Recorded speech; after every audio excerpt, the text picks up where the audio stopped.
How are you? Okay, so 5 years, that's amazing. I know. Time flies. It's amazing. So this project started, well, it kind of started a long time ago about a book about being a celebrant, but then more recently I was talking to a friend whose niece had a bad dating experience and really didn't want to try anymore. And I was like, well, I meet great black men all the time.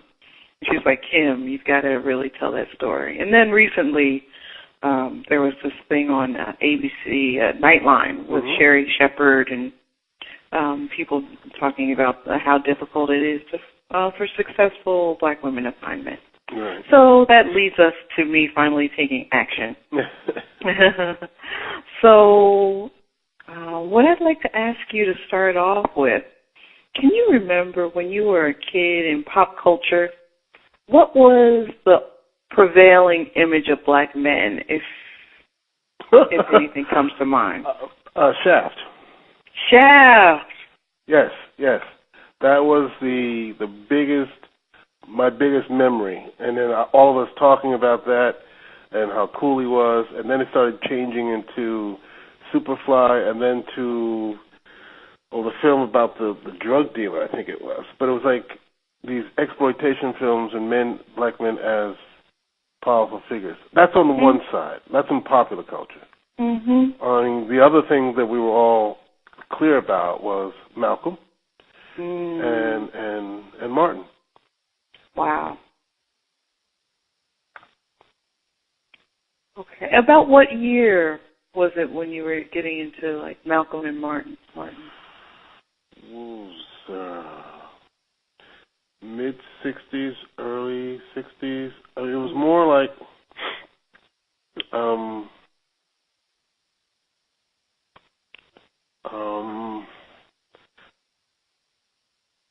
I think it was like images of seeing folks being hit with water and the water hoses and the dogs. Oh, yeah. And, being very young and remembering that and feeling really afraid. And I remember the image of this black man getting punched and not doing anything about it, just kind of keep walking. He grabbed his hat and kept walking. Mm-hmm. And then I have this memory of men saying in various ways, "We won't tolerate it. We won't stand for it." Yeah. But the other memory though was those powerful men getting killed for it. Right. Oh, great. And so, growing up, what was your idea of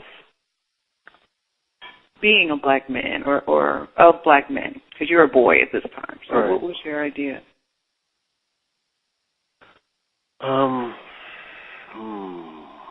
It was complicated. Yeah. It was trying. I always tell folks that I was born in June of 1954.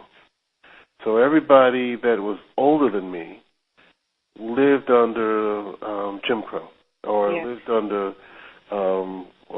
I call it organized racism, legalized racism. And it was only in May with the Brown versus Board of Education then, the de facto racism still existed, but it wasn't the law of the land anymore. Yes. And so for me it was, how do you stay strong? How do you be proud and powerful in the midst of this system of oppression? Mm-hmm. And all of us had to try to find our own answer to that question. And we tried in various different ways. I guess for me, I had a small group of guys that some of them I'm still. Victor, my best man. I've known him since I was 13, 14 years old. And because of we were bussed out of our neighborhood. Mm-hmm. So there was always a sense of those two of us against the rest of the school. There wasn't any physical confrontation. There was always a sense that we were alone. And that resonated for me a lot. That being a black man meant you had to kind of find your own way. And you have to define your own character, create it, perhaps, out of, whole cloth, as they would say. Yes. So I wonder, growing up, as you're thinking about creating your character, did you think about getting married? No. Mm-hmm. No. Okay. It was more like, no. It was I was a very strange kind of person. I was a solitary kind of character. So I thought of it as a concept, but it certainly was not part of my, deep part of my makeup or my, what I was pondering at the time. Mm-hmm. So it was almost like I was trying to make sense of the world for myself, the idea of having all the skills needed to, communicate clearly and be able to make connection, a strong family connection like that. That was a bit beyond me when I was. Oh, I understand. Now, was there an event or a turning point in your life when you knew you were a good man, or that you felt that was the question that you were living at that moment? It's really funny because it was always my desire to be a good man, to be a good person. And so I acted on that. I tried to do things and be the kind of person that I could be proud of, that family could be proud of. Yes. And so if you were to define a good man or a good black man, how would you define one?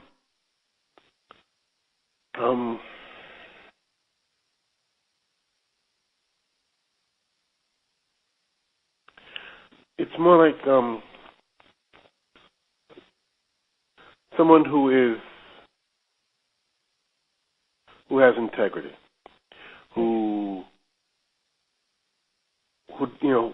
what I call doesn't keep two sets of books. He doesn't have a life that he says he's going to be, or the kind of person he says he's going to be, and then does something else. A person who is willing to sacrifice for his family. Someone who is willing to, who recognizes, for me, someone who recognizes that I can't save anybody. My daughter, who I adore, is going to pass one day. It's an ultimate sense of impotence on one kind of level. So the best I can give her is the kind of tools that she needs in order to be an independent person, to be a good, kind, loving young woman who is able to take care of herself and speak up for herself.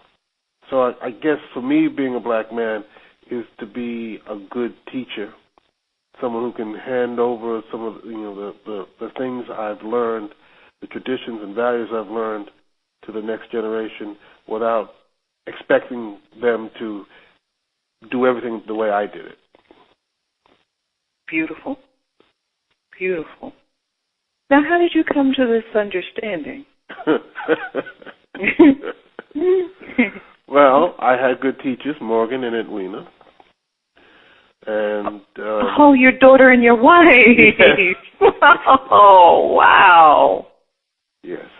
Yeah. That's interesting. Now, because, when I first heard you say that, I thought you were going to speak of your mother and father, but you spoke of your daughter and your wife. Yeah, it's really interesting because I think I got my father and my mother were complicated people who I didn't understand.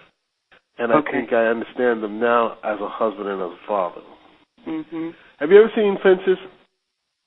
Man, no, I haven't, and I know I want to see it so badly. This with Denzel in the lead, right. Well, and Viola. Yes.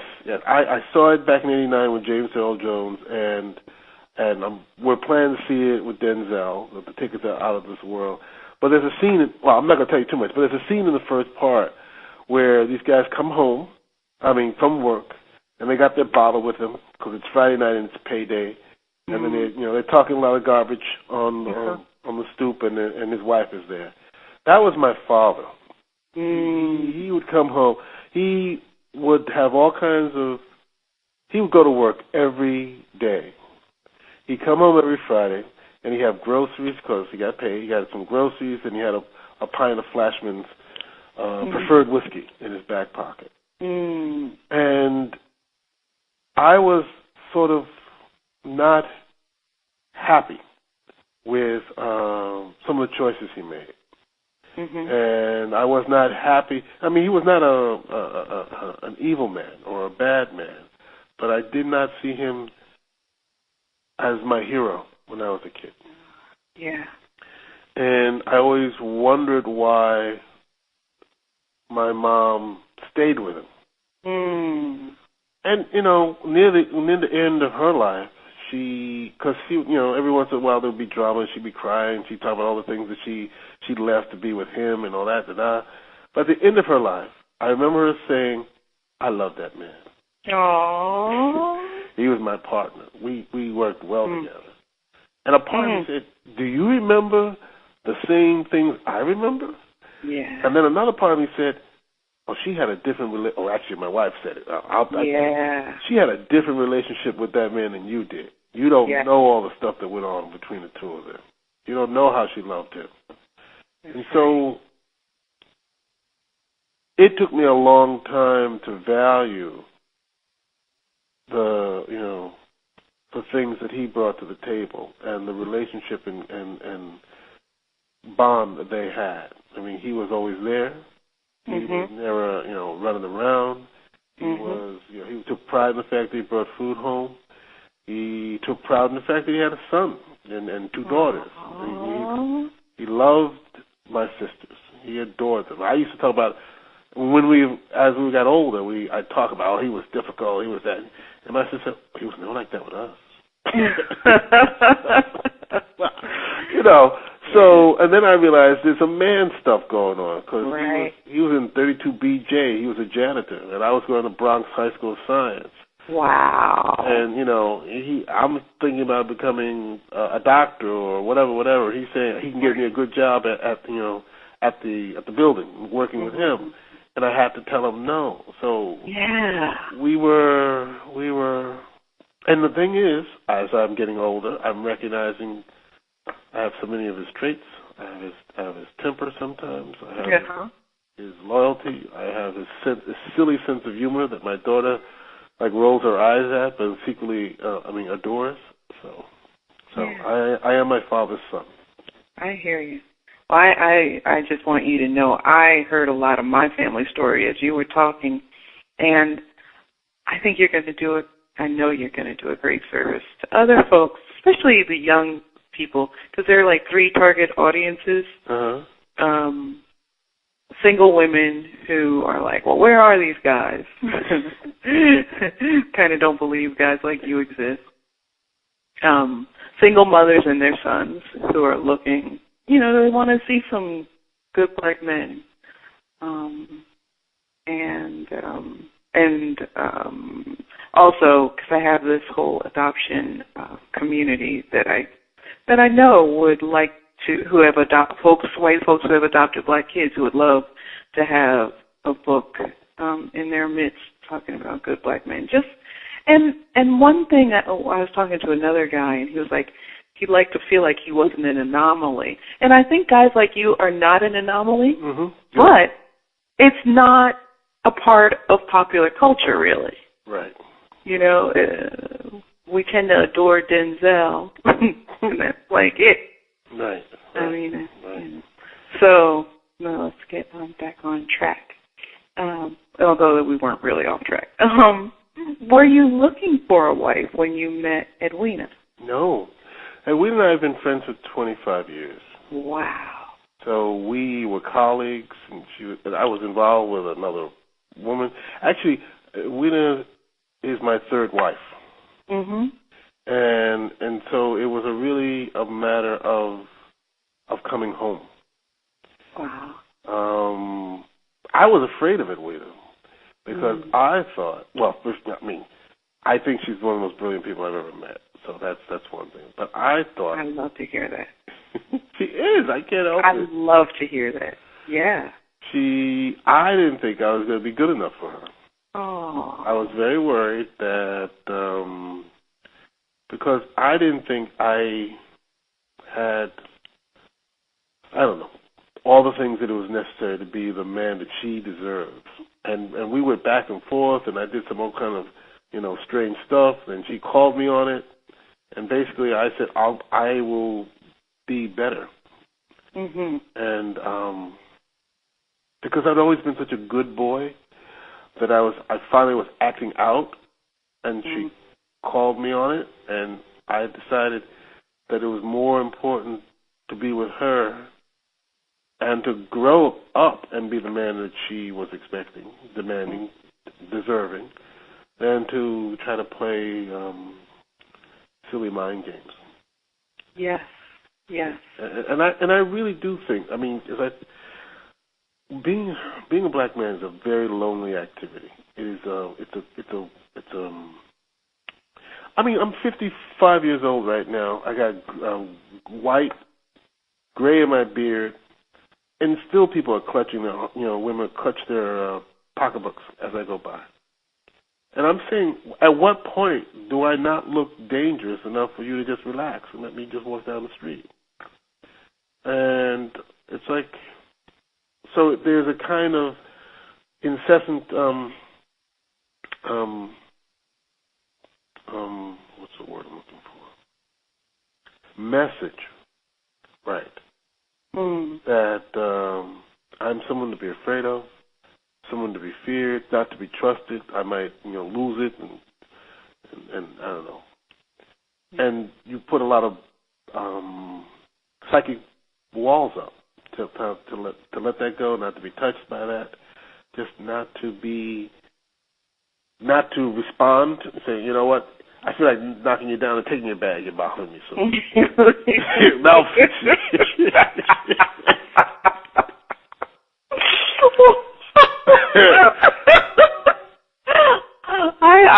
feel you. I understand. And so I've gotten to the place where I kind of say, that's her. That has nothing to do with me. That's got to do with her. That's right. That's it. That's it. So I knew, but it's really there's so much stuff there, and my inclination for a long time was just to steel myself against all of it, and just kind of like be have the armor on. People have seen pictures of me or videos of me earlier, and my wife says I look like I'm in the Secret Service. I'm on duty all the time, and I don't feel that anymore. I don't feel that anymore. That must feel a little lighter. It does. It does indeed. Because it lets me be the whole me that I am, and not just someone's projection of me or me responding to somebody's projection of me. I can just be me. Excellent.